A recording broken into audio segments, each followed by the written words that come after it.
നമ്മുടെ വീട്ടിൽ ഗസ്റ്റൊക്കെ വരുമ്പോൾ സ്റ്റാറാകാനുള്ള ഒരു കിടു റെസിപ്പിയാണ് ഇന്ന് കൊണ്ടുവന്നിട്ടുള്ളത്. അപ്പോൾ അതിനായിട്ട് ഞാൻ ഒരു പാത്രം അടുപ്പിൽ വെച്ച് 2 ടെൻഡർ കോക്കനട്ടിൻ്റെ വെള്ളം എടുത്തിട്ടുണ്ട്, ടെൻഡർ കോക്കനട്ട് വാട്ടർ. അതിലേക്ക് 3 ടേബിൾ സ്പൂൺ പഞ്ചസാര, 2 ടീസ്പൂൺ അഗർ അഗർ. ഇത് രണ്ടും കൂടി ഇട്ട് ഡിസോൾവ് ആവുന്നത് വരെ ഒന്ന് ചൂടാക്കണം. ചൂടാക്കിയതിന് ശേഷം ചെറിയ 2-3 പാത്രങ്ങൾ എടുത്തിട്ട് അതിനകത്തേക്ക് നമുക്ക് ഇഷ്ടമുള്ള 2-3 ഫുഡ് കളറ് അതിനകത്തേക്ക് ഒഴിക്കുക.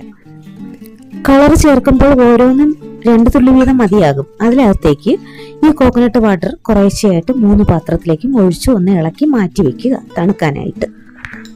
തണുത്തതിന് ശേഷം ഇങ്ങനെ പീസായിട്ട് ബ്രോക്കൺ ജെല്ലി, ഇത് ജെല്ലിയാണ്, ബ്രോക്കൺ ജെല്ലിയായിട്ട് ഇങ്ങനെ പീസായിട്ട് ഇളക്കി നമ്മളൊരു പാത്രത്തിലേക്ക് ഇടുക.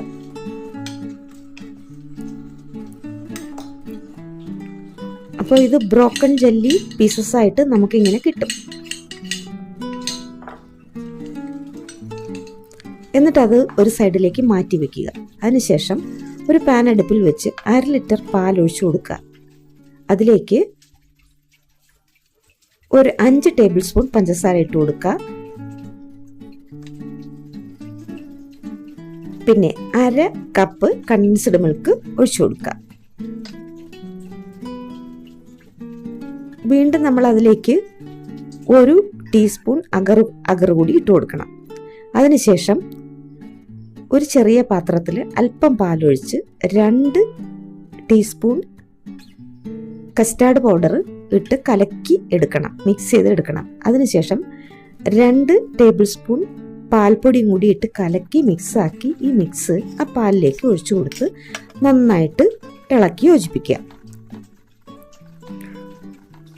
അപ്പോൾ പാല് തിളച്ച് വരുന്നുണ്ട്, ചെറുതായിട്ട് കുറുകിയും വരും. അപ്പോൾ ഇതിൽ അഗറും കസ്റ്റാർഡ് പൗഡറും ഇട്ട് കൊടുത്തിട്ടുള്ളതുകൊണ്ട് ചെറുതായിട്ടൊന്ന് കുറുകി വരും. അതിലേക്ക് ഒരു 1/2 ടീസ്പൂൺ വാനില എസൻസ് കൂടി മിക്സ് ചെയ്ത് ചെറുതായിട്ടൊന്ന് കുറുകി തുടങ്ങുമ്പോൾ ഇറക്കി അല്പം തണുക്കാൻ വെക്കുക. എന്നിട്ട് ചെറു ചൂടോടുകൂടി ഈ ബ്രോക്കൺ ജെല്ലിയിലേക്ക് ഒഴിച്ച് ഒന്ന് സാവകാശം ഇളക്കി തണുക്കാനായിട്ട് മാറ്റി വയ്ക്കുക. റൂം ടെമ്പറേച്ചറിലേക്ക് മാറ്റി വയ്ക്കുക. റൂം ടെമ്പറേച്ചറിലായി കഴിയുമ്പോൾ ഇത് ഫ്രിഡ്ജിലേക്ക് വെച്ച് 1 മണിക്കൂർ ഒന്ന് തണുപ്പിക്കുക. എന്നിട്ട് ഇത് നമുക്ക് അതിഥികൾക്കും നമുക്കും ഒക്കെ സെർവ് ചെയ്ത് കഴിക്കാവുന്നതാണ്. ഇങ്ങനെയാണ് ഇതിൻ്റെ ഡെസേർട്ടിൻ്റെ പാകം. അപ്പോൾ എല്ലാവരും ഉണ്ടാക്കി നോക്കി, നല്ല ടേസ്റ്റാണ്.